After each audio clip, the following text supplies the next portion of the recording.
Al-Aqiq Tours and Travels, your trusted partner for a memorable Hajj and Umrah service.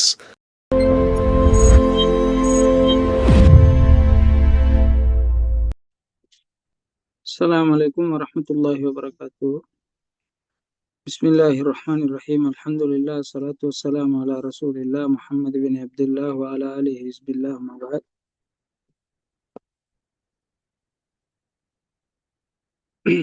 Class ஆரம்பிக்கும் முன்னால நேற்றைய தினம் நீங்கள் படித்த விஷயங்கள் ரெக்கார்டிங்கில் கேட்டிருந்தா அதில் உங்களுக்கு நினைவு இருக்கிற ஒரு விஷயத்தை செட்டில் போடுங்க. சரி, ஜஸாக்குமுல்லாஹ் ஹைரா. இன்றைக்கு நாங்கள் எங்களுடைய தஃப்சீர் வகுப்பில் இன்னும் ஒரு சின்ன சூறா ஒன்றை பார்க்குறீங்க. அதுதான் சூரத்துல் கௌசர். சூரத்துல் கௌசர் சம்பந்தமா இன்றைக்கு நாங்கள் பார்க்குறோம். இது 3 வசனம் தான் இதுல வரும். இதை நீங்க பாடமாக்கி இருப்பீங்க. பிஸ்மில்லாஹிர் ரஹ்மானிர் ரஹீம். இன்னா அதைனாக்கல் கௌசர் ஃபஸல்லி லிரப்பிக வன்ஹர் இன்ன ஷானிஅக ஹுவல் அப்தர்.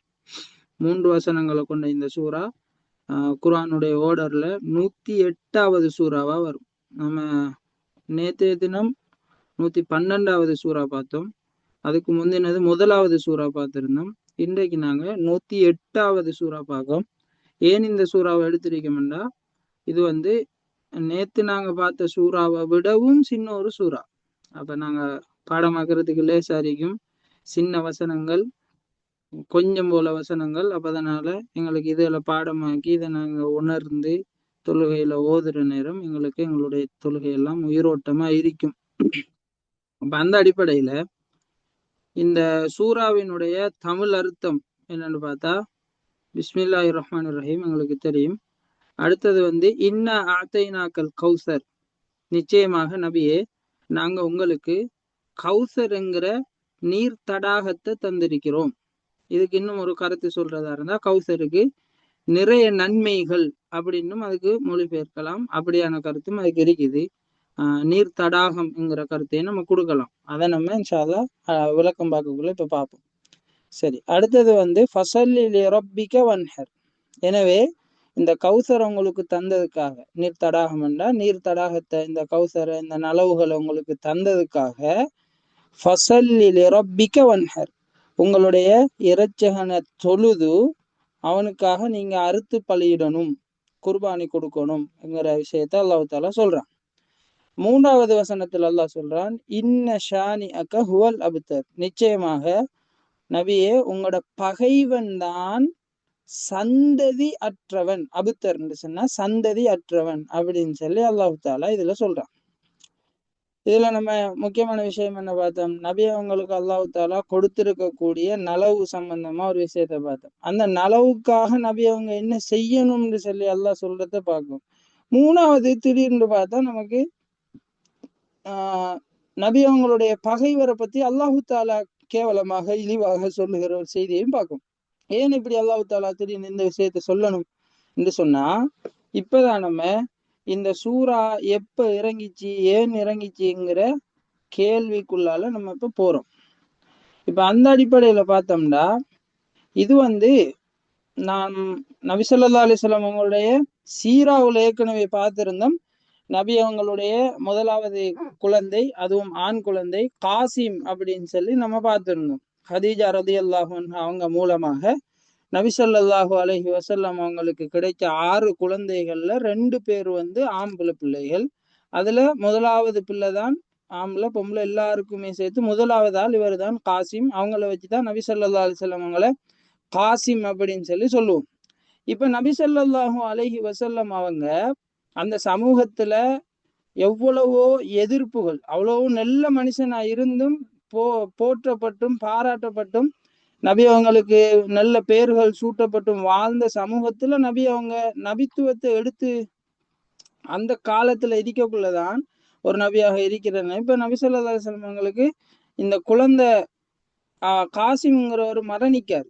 இப்ப இந்த மரணிச்ச உடனே இங்க நபி அவங்கள காயப்படுத்தணுமே. அப்ப அந்த காரணத்துல நபி ஸல்லல்லாஹு அலைஹி வஸல்லம் அவங்களுக்கு ஒரு பேரொண்டு அதாவது நபி அவங்களை கேவலப்படுத்துற மாதிரி ஆசுபுனு வாயில், யாரு ஆசுபுனு வாயிலும் முஷ்ரிக்கல்ல ஒரு கூட்டமா சேர்ந்து, பொதுவா இவங்க எல்லாம் சேர்ந்து நபி ஸல்லல்லாஹு அலைஹி வஸல்லம் அவங்களுக்கு ஒரு பேருன்னு சொல்லிடுவாங்க. முஹம்மது வந்து அபுத்தர். அபுத்தர்னா இப்படி சந்ததி இல்லாம போறது. இப்ப நபி அவங்களோட ஆம்பளை புள்ள மௌத்தாயிட்டுது. அப்ப மௌத்தாயினா இப்ப நபி அவங்களுக்கு இப்ப சந்ததி இல்லை. இதை நபி அவங்கள ஒரு கேவலமான ஒரு வார்த்தையில நபி அவங்கள புண்படுத்துற மாதிரி இப்படி கதைக்கிறத நம்ம அந்த சமூகத்துல இந்த சம்பவம் நடக்கிறத பார்க்கும்.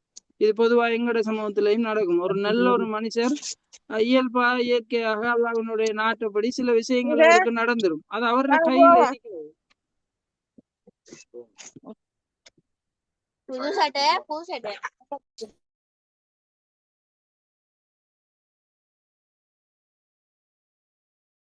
மாமாட 2 பேருக்கு இறக்கிறாத மாதிரி.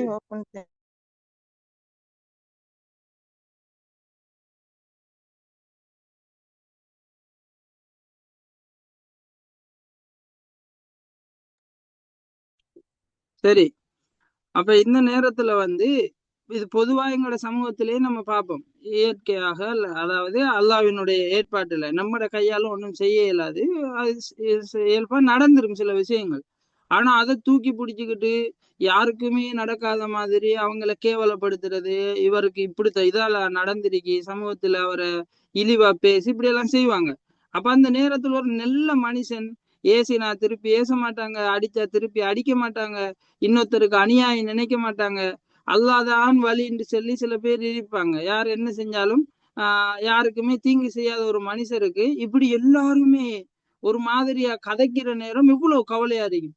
அந்த நேரத்துல எவ்வளவு பெரிய ஆறுதல் அவங்களுக்கு கொடுத்தாலும் உண்மையிலேயே அது அவரால் அந்த கஷ்டத்தை ஏத்துக்க இல்லாம இருக்கும். அவருக்கு நடந்ததுக்கு பிரதிகாரமா எடுத்துக்க இல்லாத கட்டத்துலதான் இருப்பாரு. அப்ப இதே நேரத்துல இப்ப இந்த நபிக்கு இவங்க எல்லாருமே இப்படி சொல்ற நேரம் நபிக்கு எவ்வளவு கவலையா இருந்திருக்கும். இவங்க இப்படி கதைச்சென்றதுக்கு இவங்க கதைக்கலாம். அப்ப இப்படியான நிலைமையில யாரின் காரணமாக நபி அவங்க அந்த சமூகத்துல இப்படியான நிலைமைக்கு உட்படுத்தப்படுறாங்க, கேவலப்படுத்தப்படுறாங்கன்னா அல்லாஹ் என்கிற ஒருத்தனுக்காகத்தான், அல்லாஹுக்காகத்தான், அல்லாஹ்வுடைய மார்க்கத்தை அந்த சமூகத்துல எத்தி வச்ச காரணத்தாலதான் நபி அவங்களை அந்த சமூகம் அப்படி பார்க்கிற கட்டம். எனவே நபி ஸல்லல்லாஹு அலைஹி வஸல்லம் அவங்களுக்கு இந்த இழி சொல், இந்த ஒரு துன்பகரமான இந்த சம்பவம் நடந்ததோட தான், எனக்காகத்தானே நீங்க இப்படி செய்றீங்க, என்னாலதானே உங்களுக்கு இந்த சமூகம் இப்படி செய்யுது, எனவே நான் தான் உங்களுக்கு ஆறுதல் சொல்ல போறேன்னு அல்லாஹு தாலா இந்த வசனத்தை இறக்கி அல்லாஹு தாலா நபி அவங்களுக்கு கொடுக்கிற ஒரு தாசியா, அது ஆறுதல், ஒரு மன துடைப்பு தான் இந்த விஷயம். அப்ப அவங்க சொன்ன அந்த வார்த்தைக்கு அல்லாஹு தாலா இந்த விஷயத்த சொல்லி நபி அவங்களுக்கு ஆறுதல் படுத்துறான். அந்த ஆறுதல் படுத்துற விதம் தான் எப்படி, இன்ன ஆத்தைனாக்கள் கௌசர், நபி அவன் கவலையில இருக்காங்க. இந்த உலகத்துல உங்களுக்கு இப்படி வரலாம், ஆனா உங்களுக்கு நிறைய நலவுகள் கௌசருங்கிற நீர் தடாகத்தை நம்ம தந்திரிக்கோம். அதால நீங்க அதை யோசிக்காமலுக்கு நீங்க அல்லாவை தொழுது அல்லாவுக்கு அறுத்து பழியிட்டு இப்படி இருங்க. அந்த உங்களுக்கு சொல்றானே அவன்தான் சந்ததி இல்லாதவன் அப்படின்னு சொல்லி அல்லாஹு தாலா நபி அவங்களுக்கு ஆறுதல் கொடுக்காங்க. இது நம்ம பொதுவாகவே எங்களோட வீட்டுலயும் ஒரு பிள்ளை அழுதுட்டு வார நேரம் நம்ம உடனே அதை செய்வோம். இவங்க இது செஞ்சோன்னா நீங்க நல்ல பிள்ளை, நீங்க நல்ல பிள்ளை, அவரு தான் உங்களுக்கு ஏசினவரு தான், இப்படி இப்படி எங்கள்கிட்ட அந்த வளமை இருக்கும். அப்படி வார கஷ்டப்பட்டு கவலைப்பட்டு வார ஒருத்தரை நாங்க கண் தொடச்சி ஆறுதல் சொல்லி அப்படி நாங்க செய்யறது. இப்ப அல்லாஹு தாலாவும் நபி ஸல்லல்லாஹு அலைஹி வஸல்லம் அவங்கள ஆறுதல் படுத்துகிறான். இந்த நேரத்துலதான் இந்த விஷயம், இந்த சூறா இறங்குது. இப்ப வந்து இந்த சூறாவினுடைய சில விஷயங்களை நம்ம பார்க்க போற நேரம், பொதுவாகவே இந்த சூறா வந்து மக்காவுல இறக்கப்பட்ட ஒரு சூறா, மக்கியா அப்படின்னு சொல்லி நம்ம சொல்லுவோம். அடுத்தது இந்த சூறாவுல வந்து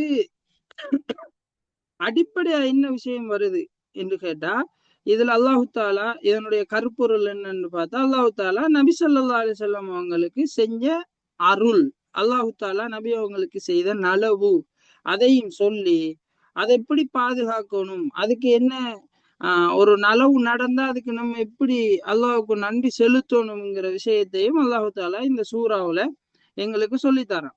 இதுல இருந்து நாங்க என்ன விஷயத்த விளங்கணும்டா, இந்த சூறாவுல இருந்து எங்களுக்கு எடுக்க இயலுமானது, அல்லாஹு தாலாவ அல்லாஹு தாலா கிட்ட நபி ஸல்லல்லாஹு அலைஹி வஸல்லம் அவங்களுக்கு இருக்கிற ஒரு பெரிய இடம், இந்த உலகத்திலையும் சரி மறுமையிலையும் சரி, அல்லாஹு தாலா நபி அவங்களை எப்படி கண்ணியப்படுத்துறானுங்கிற விஷயம் நம்ம இதுக்குள்ள இருந்து பார்க்க இயலும்.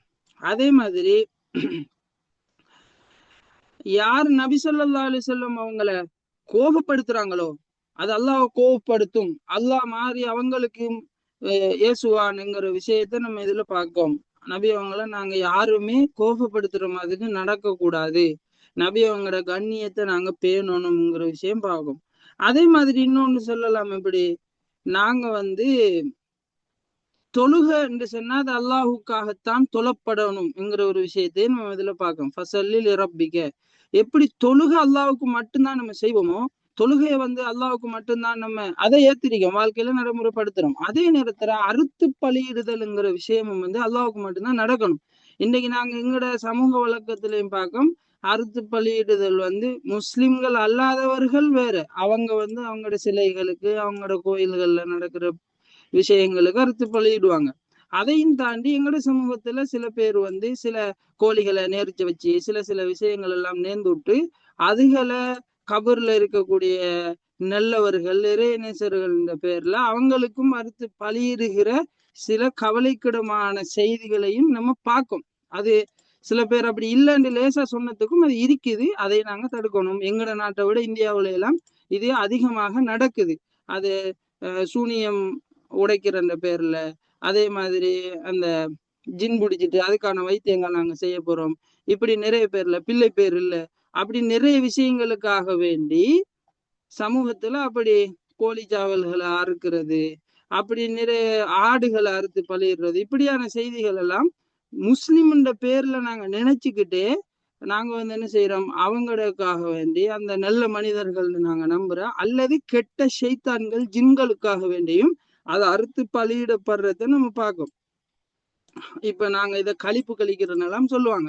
இதெல்லாம் நாங்க செஞ்ச உடனே எங்களை விட்டும் அந்த கெட்ட பார்வைகள் ஜின்கள் ஷைத்தான்கள் எங்களை விட்டு போயிரும்ங்கிற நிறைய ஐதீகத்துல நம்பிக்கையில இந்த விஷயங்களை முஸ்லிம் நினைச்சுக்கிட்டு நம்ம செய்யறோம். எப்படி தொழுகையை நாங்க அல்லாஹ் தவிர இன்னொருத்தருக்கு செய்யக்கூடாதோ செய்ய மாட்டோமோ, செஞ்சாலும் நம்மளையே கேள்வி கேட்போமோ, இது செய்யாதீங்கன்னு சொல்லி தடுப்போமோ, அந்த அளவுக்கு இந்த அறுத்து பலியிடுதல்ங்கிற விஷயத்துல நாங்க இல்ல, அது நடக்குது சமூகத்துல, அந்த விஷயத்துல நாங்க கவனமாக இருக்கணும்ங்கிற விஷயத்த நம்ம பார்க்கோம். அடுத்தது இன்னொரு விஷயத்த பார்க்கலாம். அல்லாஹ் தாலா உங்களுக்கு கௌசரை தந்துட்டான்னு சொல்லிவிட்டு அல்லாஹ் என்ன சொல்றான், நீங்க தொழுங்க குர்பானி கொடுங்கன்னு சொல்றான்டா. ஒரு நலவு எங்களுக்கு நடக்குதுண்டா, அதுக்கு நாங்க அல்லாஹ்வுக்கு நியமத்துக்காக நன்றி செலுத்தணும் என்கிற இன்னொரு விஷயத்தையும் இதுல இருந்து நாங்க எடுத்துக்கொள்ளலாம். எங்களுக்கு நடக்கிற நலவுகளுக்காக நாங்க அல்லாஹ்வுக்கு நன்றி செலுத்துற பழக்கம் எங்கள்கிட்ட இருக்கும். உண்மைக்குமே நாங்க பிறந்த காலத்துல இருந்து இப்போ வரைக்கும் எவ்வளவுதான் எங்கட கண் முழிச்சு கஷ்டப்பட்டு உடம்ப வருத்தி நாங்க உழைச்சிருந்தாலும், எத்தனையோ கோடீஸ்வரர்களுக்கு உடம்புல ஒழுங்கான ஒரு நிலைமையில இல்ல, நோயோட கஷ்டப்படுறாங்க, அவங்களுக்கு உள்ளம் ஒழுங்கானவங்க இல்ல, நிறைய பேருக்கு உள்ளத்துல வருத்தம் தாங்க இல்லாத சில சில ப்ரெஷர் டிப்ரெஷன் இப்படின்னு சொல்லி எத்தனை பேர் சுத்துவாங்க, நிம்மதியான தூக்கம் இல்ல. இதெல்லாமே எங்களுக்கு கிடைக்குதுன்றாலே இது பெரியதொரு அருள். எத்தனையோ பேருக்கு கோடீஸ்வரர்களாக இருப்பாங்க, பிள்ளை பாக்கியம் இருக்காது, அதுவும் கிடைக்குதுன்னா இது அல்லாஹுடைய அருள். இது எல்லாத்தையும் தாண்டி இந்த உலகத்துல நான் வாழ்றதே அல்லாஹுடைய அருள் தான். இந்த உலகத்துல நான் எவ்வளவு சம்பாதிச்சாலும் அந்த உடம்பை தந்தது அல்லாஹ், எனக்கு அந்த நேரத்தை தந்தது அல்லாஹ், அதுக்கான இயலுமையை தந்தது அல்லாஹ். இது எல்லாத்தையும் தந்திருக்கிற அல்லாஹ்வுக்கு நாங்க ஒவ்வொரு நாளும் கடமையை செஞ்சாலே போதாது, கடமையை செஞ்சு நாங்க மேலதிகமாக அல்லாஹ்வுக்கு நன்றி செலுத்த வேண்டிய நாங்க கடமைகளை கூட செய்யாம வாழ்றோம்னா எங்களோட நிலைமை படுமோசமானது. எனவே நாங்க அல்லாஹ்வுக்கு நன்றி செலுத்துற விஷயத்துல நாங்க கவனமாக இருக்கணும். அடிக்கடி அல்லாஹ்வுக்கு எங்களோட நாவால நன்றி செலுத்தணும், செயலால நன்றி செலுத்தணும், மனசால நன்றி செலுத்தணும். எங்களுக்கு கஷ்டத்துல ஒருத்தர் உதவிட்டா நாங்க அவரை எப்படி பெருசா பார்ப்போம், ஆனா அல்லாஹ் தான் எங்களுக்கு எல்லாமே தாரான், எங்களுக்குரிய எல்லா வழி, எங்களை படைச்சதுல இருந்து எல்லாமே அல்லாஹ் தரக்குள்ள நாங்க அல்லாஹ்வுக்கு எவ்வளவு நன்றி உள்ளவர்களாக இருக்கணுங்கிற விஷயத்த நினைவுபடுத்தணும்.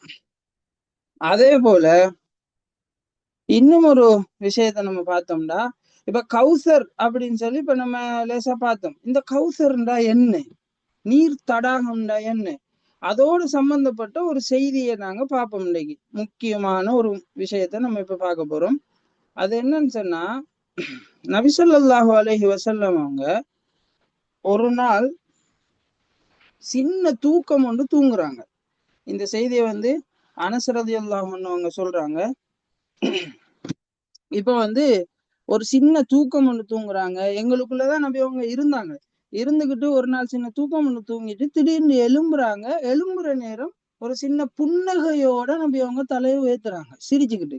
அப்ப சஹாபாக்கள் கேட்காங்க நபி அவங்கள்ட்ட, யா ரசூலல்லாஹ், என்ன காரணம், நீங்க தூங்கின நீங்க திடீர்னு சிரிச்சுக்கிட்டு எழும்புறீங்களே, என்ன காரணம், சிரிக்கிறதுக்கு என்ன காரணம்னு கேட்டா, நபி ஸல்லல்லாஹு அலைஹி வஸல்லம் அவங்க சொல்றாங்க, கொஞ்ச நேரத்துக்கு முன்னாலதான் எனக்கு ஒரு சூறா ஒன்று அருளப்பட்டது. அது என்ன சூறான்னு சொன்னா, பிஸ்மில்லாஹிர் ரஹ்மானிர் ரஹீம். நபி அவங்க இந்த இன்னா அஅதைனாக்கல் கௌசர் ஃபஸல்லி லிரப்பிக வன்ஹர் இன்ன ஷானிஅக ஹுவல் அப்தர் என்கிற இந்த சூறா இறங்கியதாக நபி ஸல்லல்லாஹு அலைஹி வஸல்லம் அவங்க சொல்றாங்க. சொல்லிட்டு நபி அவங்க அதுக்கு பிறகு சஹாபாக்களை பார்த்து கேட்காங்க, இதுல இருக்கிற மற்ற விஷயங்கள்லாம் தெரியும் எல்லாருக்கும், ஓகே, இப்ப கௌசர்ன்ற ஒரு புது விஷயம் ஒண்ணு வந்திருக்கு. அப்ப நபி அவங்க கேட்காங்க, கௌசர்னா என்னன்னு உங்களுக்கு தெரியுமான்னு சொல்லி சஹாபாக்கள்கிட்ட கேட்கக்குள்ள அவங்க சொல்றாங்க, அல்லாஹ்வும் அவனுடைய தூதருக்கு தான் தெரியும், அல்லாஹு ரசூலுஹு ஆலம் அப்படின்னு சொல்லி அவங்க சொல்லிடுறாங்க. இது பொதுவா சஹாபாக்கள்கிட்ட இருந்த ஒரு நடைமுறை. தங்கள்கிட்ட ஒரு கேள்வி கேட்கிற நேரம் நபி அவங்களால கேட்கப்படக்குள்ள இப்ப நபி அவங்கள்ட்ட அவங்களே சொல்லுவாங்க, தெரியாட்டி இது அல்லாஹ்வும் ரசூலும் தான் அறிவாங்க அப்படின்னு சொல்லி சொல்லுவாங்க. அப்ப சொன்னதோட இப்ப உடனே நபி ஸல்லல்லாஹு அலைஹி வஸல்லம் அவங்க சொல்றாங்க, இந்த கௌசருங்கிறது சொர்க்கத்துல இருக்கிற ஒரு நதி, ஒரு நீர்த்தடாகம்.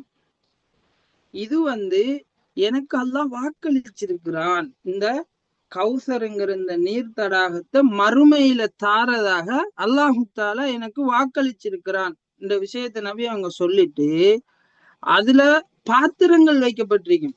அந்த தடாகத்துல பாத்திரங்கள் எப்படி நபி அவங்க சொல்றாங்க, நட்சத்திரங்களினுடைய எண்ணிக்கையை விட அதிகமாக இருக்குமா. இப்ப நம்ம வானத்தை பார்த்தோம்னா எவ்வளவு நட்சத்திரம் இருக்கும், எங்களால கணக்கெடுக்க எல்லாம் இருக்கும். ஆனா அதை விட கூடுதலான அளவுக்கு அங்க நட்சத்திரத்தை விட கூடுதலான பாத்திரங்கள் அந்த தண்ணி குடிக்கிறதுக்காக வேண்டி அதுல இருக்கும். இப்ப நபி ஸல்லல்லாஹு அலைஹி வஸல்லம் அவங்க இன்னும் ஒரு ஹதீஸ்ல சொல்ற நேரம் அதனுடைய ஓரங்கள் அது எப்படி இருக்கும், அதே மாதிரி அதனுடைய அடித்தட்டு எப்படி இருக்கும், அதனுடைய மண் எப்படி இருக்கும், இப்படியான விஷயங்கள் எல்லாம் சொல்றாங்க. அதே மாதிரி அதனுடைய நீர் தேனை விட இனிப்பா இருக்கும்ங்கிற செய்திகளையும் நமக்கு அதுல சொல்லிட்டு, அது வேறொரு ஹதீஸ்ல வாரு. நான் இப்ப இந்த ஹதீஸ தொடர்ச்சியா பாக்குறேன். நபி அவங்க சொல்றாங்க, இப்ப நட்சத்திரங்களுடைய எண்ணிக்கையை விட அதிகமாக இருக்கக்கூடிய அந்த பாத்திரங்கள் உள்ள அந்த கௌசர்ல அவ்வளவு இருக்கத்தக்கன மறுமையில கொஞ்சம் பேர் வருவாங்க. அவங்க தண்ணி குடிக்கலாம்ன்ற மறுமையில அவ்வளவு தாகமான நிலைமையில எங்களுக்கு தெரியும் மஹ்ஷருடைய நிலைமை எப்படி இருக்குது. அப்ப அந்த கௌசர்ங்கிற நீர் தடாகத்துல நீர் குடிப்போம் என்று கொஞ்சம் பேர் வருவாங்க. தண்ணி குடிக்க போற நேரம் அந்த தடாகத்துல தண்ணி குடிக்காமலுக்கு அவங்க தடுக்கப்படுவாங்க. மலக்குமார்கள் அவங்கள விடவே மாட்டாங்க. அந்த நேரத்துல நபி அவங்க சொல்லுவாங்க, இதை நபி அவங்க தான் எங்களுக்கு சொல்றாங்க. அந்த தடுக்கப்படுற ஆக்களை பார்த்துட்டு அந்த உரிய ஆளை பார்த்து நபி அவங்க சொல்லுவாங்க, இவங்க இந்த உம்மத்தை சேர்ந்தவங்களே, இது அல்லாஹ் தஆலா நபி அவங்களுக்கு வாக்களிச்சிருக்காண்டா என்ன அர்த்தம், இந்த கௌசர்ல நபிக்கும் நபியுடைய உம்மத்துக்கும், அப்படின்னா நாங்க எங்களுக்கும் சேர்த்த ஒரு அருள் தான் நல்லா தந்திருக்கக்கூடியது. எனவே நாங்க போய் இதுல என்ன செய்யணும், அந்த சந்தோஷத்துல நீர் அருந்தலாம், குடிக்கலாம். இப்படியான சம்பவங்கள்லாம் எங்களுக்கு மறுமையில கிடைக்கிற நட்பாக்கியங்கள். ஆனா அந்த நட்பாக்கியம் கூட கிடைக்காம சில பேர் தடுக்கப்படுவாங்க. அந்த நேரத்துலதான் நபி அவங்க சொல்லுவாங்க, இவங்க எந்த உம்மத்து தானே, ஏன் தடுக்கப்படுறாங்கன்னு கேட்ட உடனே நபி அவங்களுக்கு பதில் சொல்லப்படும் எப்படின்னா, உங்களுக்கு தெரியாது, ஆனா நீங்க போனதுக்கு பிறகு அப்படின்னா நபி அவங்களோட மரணத்துக்கு பின்னால இவங்க மார்க்கத்துல புதுசு புதுசான சில விஷயங்கள்லாம் உருவாக்கினாங்க. மார்க்கத்துல புதுசு புதுசான விஷயங்கள் எல்லாம் இவங்க உருவாக்கினாங்க. அதனால இவங்களுக்கு இங்க இடம் இல்ல, இவங்களுக்கு இந்த பாக்கியம் இல்லைன்னு சொல்லி அல்லாஹு தாலாவால அந்த இடத்துல நபி அவங்களுக்கு பதில் கொடுக்கப்படும் என்கிற செய்தியை நம்ம பார்க்கோம். இது சுனன் நசாயில பதிவு செய்யப்பட்ட ஒரு சஹீஹான ஒரு ஹதீஸ். அதே மாதிரி இந்த கௌசர் சம்பந்தமாக வேற ஹதீஸ்களையும் நீங்க தேடி பார்க்கலாம், இருக்குது. இப்ப எங்களுக்கு தேவையான முக்கியமான பகுதி இதுதான். இவங்களுக்கு இந்த சூறா 108வது சூறா குர்ஆனுடைய சூறாக்களினுடைய ஓடர்கள்ல நம்ம முதலாவது சூறா பார்த்துட்டோம். 112வது சூறா சூரத்துல் இஹ்லாஸ் பார்த்திருக்கோம். அதே மாதிரி 108வது சூறாவான சூரத்துல் கௌசர் பார்த்திருக்கோம். இந்த சூரத்துல் கௌசர் ஆக சின்ன சூறா குர்ஆன்ல 3 வசனம் தான் இருக்குது. லேசா பாடமாக்கலாம். அதனுடைய அர்த்தம் பார்த்திருக்கோம்.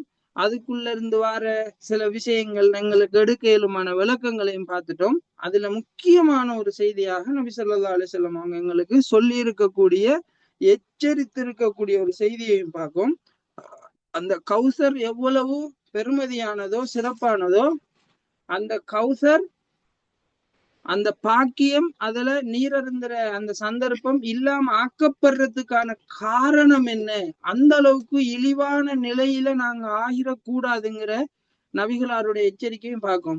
எனவே நபி ஸல்லல்லாஹு அலைஹி வஸல்லம் அவங்க இந்த உலகத்துல மரணிக்க முன்னுக்கு எதுவெல்லாம் மார்க்கமாக இந்த உலகத்துல இருந்ததோ அதுதான் மார்க்கம். அவங்களோட மரணத்தோட வகி நின்றுட்டுது. நபி அவங்க மரணிக்க முன்பே அல்லாஹு தாலா இந்த மார்க்கத்தை முழுமைப்படுத்தியதாக எங்களுக்கு குர்ஆன்ல சொல்லிட்டான். அது சம்பந்தமா நம்ம இன்ஷா அல்லாஹ் பார்ப்போம். எனவே பூரணப்படுத்தப்பட்ட மார்க்கத்துல புதிதாக யாரெல்லாம் நல்லது நல்லது நல்லதுன்னு பிதுஅத்துகளை புதுமைகளை உருவாக்குவாங்களோ அது இந்த சமூகத்தால ஏற்றுக்கொள்ளப்படலாம், அதிகாரத்துல இருக்கிறவங்களால ஆதரவு வழங்கப்படலாம், பணக்காரர்களாக யாரெல்லாம் இருக்காங்களோ அவங்களால பணங்கள் செலவழிக்கப்பட்டு கொண்டாடப்பட்டு இந்த சமூகத்துல அவையெல்லாம் வரவேற்கப்படலாம். இந்த சமூகத்துல படிச்சவங்க முன்னுக்கு இருக்கிறவங்க நினைக்கிறவங்களால் அது முன்னுரிமைப்படுத்தப்பட்டு சமூகத்தில் அமுல்படுத்தப்படலாம். ஆனாலும் அதனுடைய ஆகப்பெரிய விளைவு நாங்க செய்யற மார்க்கம் என்று நினைச்சு செய்யற அந்த விஷயம் நபி அவங்களோட ஹதீஸ்லயோ நபி அவங்களுக்கு கொடுக்கப்பட்ட குர்ஆன்லயோ இல்லாத புதிய ஒரு விஷயமாக இருந்தா, நபி அவங்களோட மரணத்துக்கு பின்னால உருவாக்கப்பட்ட ஒரு விஷயமாக இருந்தா, எங்களோட ஹவுதுல் கௌசர்ல நீர் அருந்துற பாக்கியம் கிடைக்காது. நபிக்கு முன்னால நாங்க திரத்தி அடிக்கப்படுவோம். காரணம் என்னண்டா, நபி அவங்களோட மார்க்கத்துல நபி அவங்களுக்கு பின்னால நாங்க நல்ல நினைச்சு செஞ்ச வேலை. இதுக்கு லேசான ஒரு உதாரணத்தை சொல்றேன். இந்த காலத்துல நீங்க எல்லாருமே பெருநாள் வருது, உடுப்புகள் தைக்கிறதுக்கு கொடுத்துருப்பீங்க. உடுப்பு அளவு கொடுத்து இந்த டிசைன்ல தான் எனக்கு வேணும்னு சொல்லி டெய்லர்கிட்ட உடுப்பை கொடுத்துட்டு வந்துட்டீங்க. நீங்க உடுப்பு எடுக்க போறீங்க.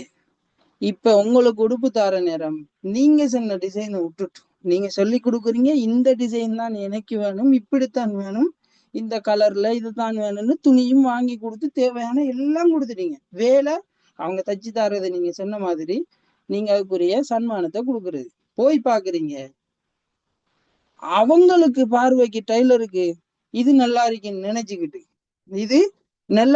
நினைச்சுக்கிட்டு ஒரு வேலையை செஞ்சிடறாங்க. நீங்க சொன்ன டிசைன் இல்லாம இந்த டிசைன் நல்லா இருக்குன்னு செய்யறாங்க. நீங்க சொன்ன வேலையை தாண்டி தேவையில்லாத வேலை பார்க்காங்க. ஆனா அவங்களோட முழு நோக்கமும் இது நல்லா இருக்குன்னு தான் செய்யறாங்க. ஆனா நீங்க போய் பார்த்துட்டு இது உங்களுக்கு பிடிக்கல, நீங்க முதலாவது என்ன கேட்பீங்க? ஏன் நான் சொன்னதை செய்யாம தேவையில்லாத வேலை பார்த்து? அவங்கள்ட்ட இருந்து வார பதில் என்ன? நான் நல்லா இருக்கேன், இது உங்களுக்கு நல்லம்னு தான் நான் செஞ்சேன், நான் கெட்டது செய்யலையே, நான் ஹரபாக்கலே.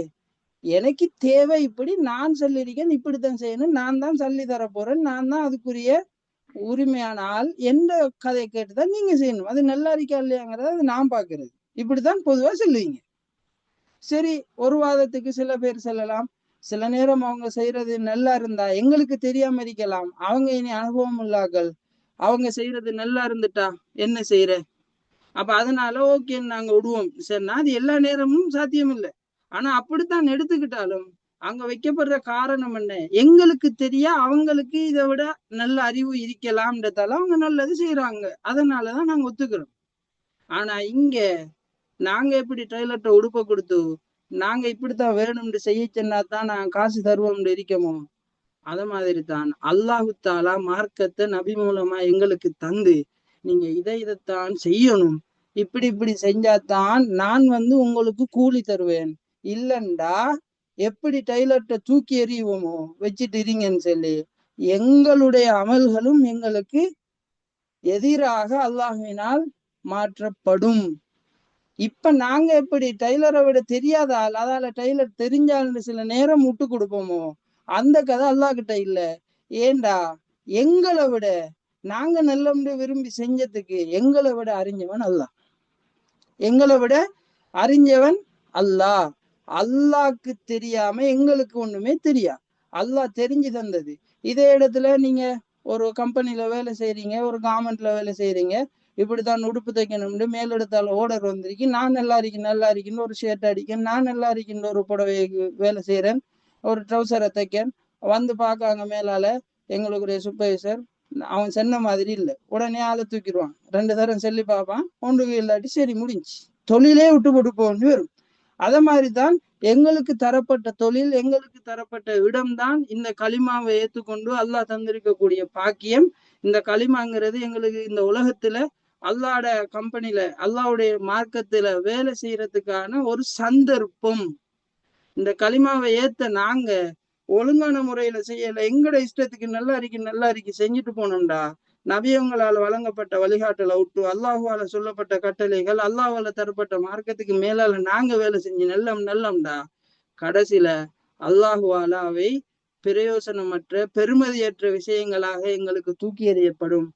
ஹவுதுல் கௌசர்ல நீர் குடிக்கிற பாக்கியத்தையும் நாங்க இழந்து தவிக்க வேண்டி வரும்.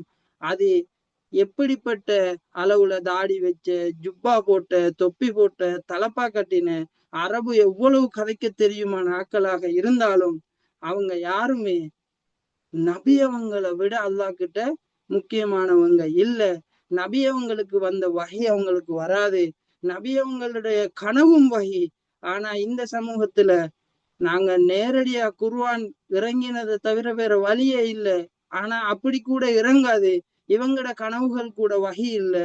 நபி அவங்களுக்கு வந்த வகை அவங்களோட மரணத்தோட முற்று பெற்றது. குர்ஆன்ல சூரா மாஇதாவுல அல்லாஹு தாலா இந்த மார்க்கத்தை பூரணமாக்கிட்டு தெளிவா சொல்லிட்டான். எனவே அல்யௌம அக்மல்து லக்கும் தீனக்கும் வ அத்மம்து அலைக்கும் நிஅமதி, என்னுடைய மார்க்கத்தை உங்களுடைய மார்க்கத்தை நான் பூரணப்படுத்திட்டேன், நான் பொருந்தி கொண்டுட்டேன் அப்படிங்கிற விஷயங்கள் எல்லாம் அல்லாஹு தாலா அதுல சொல்றான். எனவே பூரணப்படுத்தப்பட்ட மார்க்கத்துல தேவையான எல்லாம் தரப்பட்டு இனிமேலும் இது நல்லது நல்லதுன்னு நாங்க சேர்க்க போனா அல்லாஹ் இந்த மார்க்கத்துல நான் குறை ஏற்படுத்துறேன், நபி அவங்க இந்த சமூகத்துக்கு சொல்ல வந்த தூது செய்திய குறை விட்டுட்டு போய்த்தாங்கன்ற மாதிரி நான் புதுசா உருவாக்க போனேன்டா, நான் செய்யற இபாதத்துகள் மார்க்கம் செய்யற செயல்கள் நபிக்கு அது போய் சேர்ற அளவுல நபியோட அது சம்பந்தப்படாத நிலையில இருக்குதுண்டா, நான் இந்த மார்க்கத்தை குறகான்றன், அல்லாஹினுடைய மார்க்கம் முழுமைப்படுத்தப்பட இல்லைன்னு நான் என்னுடைய வாழ்க்கையில நான் மத்தாக்களோட சேர்ந்துக்கிட்டு அல்லாஹ்வுல குறை சொல்றேன், நபியில குறை சொல்றேன். அது எந்த பார்வையில நான் செய்யறது நலவாக இருந்தாலும் அல்லாஹ் என்னை பாதுகாக்கணும், நான் மறுமையில இந்த ஹவுதுல் கௌசர்ல திரட்டப்படுவேன். இந்த பிதுஅத்துங்கிறது வெறுமனே செயலால மட்டும் நடக்கிறாது. இன்றைக்கு நம்ம சமூகத்துல பார்க்கோம், கூடுதலாக பிதுஅத்துங்கிற வார்த்தை, புதுமைகள்ன்ற வார்த்தை செயல்களை மட்டும் வச்சு சமூகத்துல சொல்லப்படுது. செயலை விட கூடுதலாக கொள்கையில நாங்க கவனம் அறிக்கணும். இன்றைக்கு சமூகத்துல நம்ம பார்க்கோம், அக்கீதாவுல பிறண்டு போன நிறைய பேர் எங்களோட சமூகத்துல இருக்கிறாங்க. அல்லாஹ் அப்படியானவர்களை விட்டும் எங்களை பாதுகாக்கணும். அதுலேயும் மிக முக்கியமான ஒரு பகுதி தான் அக்கீதாவுல பிறண்டு போன நபிய கூட சஹாபாக்களை கூட தூற்றக்கூடிய, நபியுடைய மனைவிமாரை தூற்றக்கூடிய ஒரு பகுதி தான் இந்த ஷியாக்கள். அவங்களோட விஷயத்திலையும் நாங்க கவனமாக இருக்கணும். அது அரசாங்க ரீதியான ஏற்பாடுகள் மற்ற விஷயங்கள் ஊடாக கூட எங்களோட சமூகத்துல வரலாம். அவங்களுக்கு இருக்கிற அதிகாரத்தை வச்சு இதே மாதிரி நிறைய கேடுகட்ட வழிகட்ட பிரிவுகள் எல்லாம் எங்களோட சமூகத்துல உருவாகுது. அந்த விஷயத்துல கவனமாக இருக்கணும். இந்த பிதுகத்துகள்ல எல்லாம் போய் மாட்டினோம்டா நாங்க நிச்சயமாக எங்களுடைய வாழ்க்கையை இம்மையிலையும் மறுமையிலையும் இழக்க வேண்டி வரும். எனவே இன்றைய கிளாஸை நாங்க இதோட முடிச்சுக்குவோம். நாளைக்கு இன்ஷா அல்லாஹ் அடுத்த வகுப்புல சந்திப்போம். அதுக்கு முன்னால இன்றைக்கு நீங்க படிச்ச விஷயங்கள் சம்பந்தமாக உங்களுடைய சரி, ஓகே, ஜஸாக்குமுல்லாஹ் ஹைரா. இன்ஷா அல்லாஹ் நாளைக்கு நாங்க கிளாஸ்ல சந்திப்போம். சுப்ஹானக அல்லாஹும்ம பிஹம்திக அஷ்ஹது அன் லா இலாஹ இல்லா அன்த அஸ்தக்ஃபிருக வ அத்தூபு இலைக்.